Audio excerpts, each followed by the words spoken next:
Good day. We are now reading chapter 2, which is titled A Tragedy. The koala family lived happily. They never thought of harm or that anything could disturb their little home. All they asked for was uh, plenty of fresh gum leaves and warm sunshine. They had no idea that there were guns in the world or that human beings would hunt koala bears. But one day, while Mrs. Koala and Blinky Bill were at the very highest bough of the tree, they heard a big bang. And Blinky Bill opened his eyes in wonderment and he looked down at the ground. He saw a man there. And he saw that he was carrying a bag and a long black thing in his arms. What was that? What was this man doing?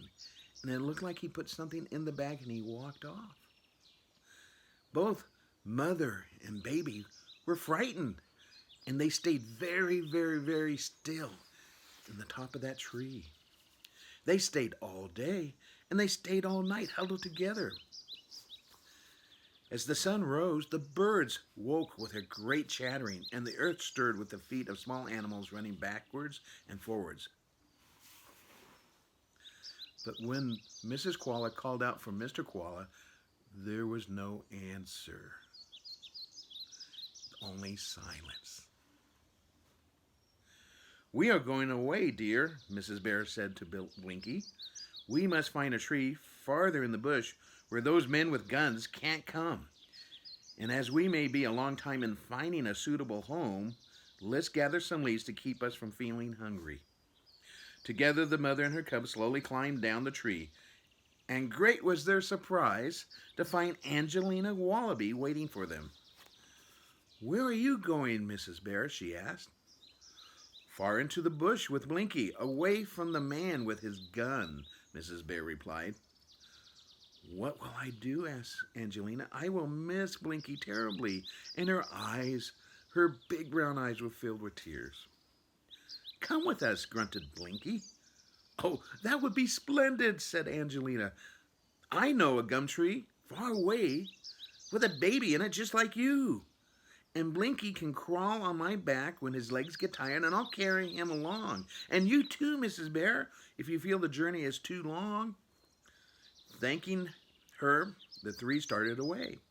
Mrs. Bear turned and gave one sorrowful look at the tree that had been their home for so long. It had been a kind tree, sheltering them through all weather and feeding them every day of the year. But evidently it wasn't strong enough to protect them from tragedy. After traveling for a mile or more, the bears began to feel very tired. They were not used to walking on the ground. Very rarely they would leave the branches of the trees. Occasionally, one would climb down to feed on some vegetation in the grass. But they feel very strange having to use their 4 feet to walk with.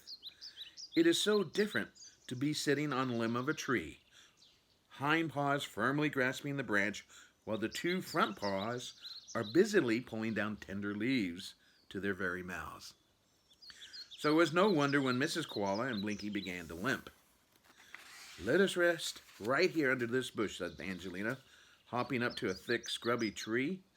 "We can have a sleep, and when the moon is up, we can go on." "Oh, I think you are so wonderful," Mrs. Koala said.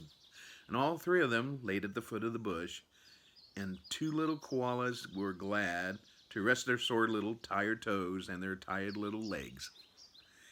In the cool shade they slept until the sun went down. Then waking up and feeling very hungry, Mrs. Koala and Blinky climbed a young sapling. Blinky rushed ahead as they neared the top and stuffed his mouth full as full. "Don't gobble," said Mrs. Bear, cuffing his ear. "Oh, but they're so juicy," said young Blinky, as he peered over the branch and threw a few leaves down to Angelina. "They are nice," said Angelina as she munched them. "I've never tasted these leaves before. We must not stop here any longer, though. This is a strange country, and we have a long way to go." Oh, I don't want to go, wailed Blinky. I'm tired. Both of you hop on my back, and we'll be there in no time. I can leap along in the moonlight like a kangaroo. After some arguing over the matter, Mrs. Bear and Blinky climbed on Angelina's back, and away they went. It was great fun. Flop, flop, flop through the grass, ducking their heads to miss branches and twigs of low-growing trees, and then racing along in the open country.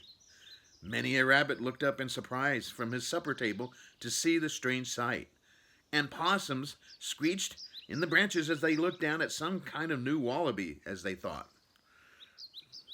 At last, breathless and tired, Angelina stopped at the foot of a tall, straight gum tree. Silver white it stood in the moonlight with branches spread far up into the sky. "This is your new home," said Angelina. "Oh, how beautiful," murmured Mrs. Bear as she and Blinky crawled down from their friend's back. "It is safe, and you will be happy here. And Blinky will have a playmate." Angelina flopped on the grass, her long legs sprawled out, and she panted loudly. "Where are you going to live?" Mrs. Bear inquired. "We want you near us, please." "I'm going to live just around the corner," said Angelina. "I have a friend who's waiting for me." "Is she a relation?" said Mrs. Bear kindly. No," said Angelina. "She is a he." And blushing, she looked very slowly at her paws and then quickly turned and hopped away.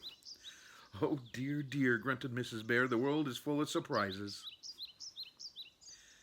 "Now, you young scamp, come here and climb this tree with me."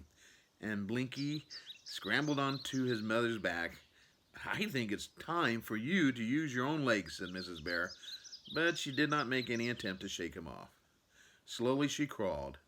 A new tree is no joke. No one was ever so high and straight as this tree. With many grunts, she eventually reached a fork in the branches and stopped to take in her surroundings. Everything seemed very quiet, but her eyes glistened as she looked at the young gum tips. So, children, we are now at a point in our story where Blinky Bill and his mother have a new home. You may be asking the question, will they be happy there? Well, we will find out soon as we will continue this story in our next reading. Take care, have fun. We'll see you soon. Bye.